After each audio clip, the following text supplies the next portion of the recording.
Alrighty, as you see, we got a Coyote here on the dyno.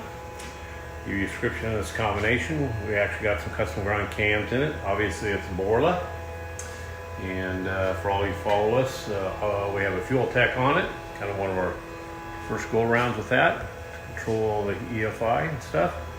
Moroso's oil pan. Going to make a run, see what she does. Stay tuned.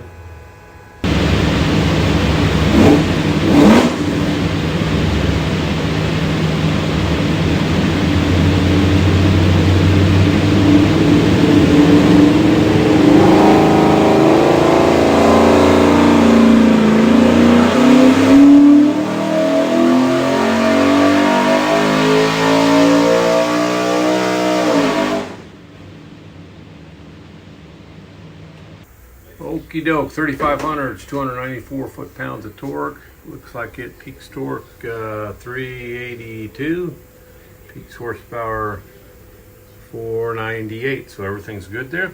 When you receive your engine, find this thing looks like a credit card, USB card. It'll be full of technical information, specs on the engine, everything of that nature. So have a great day.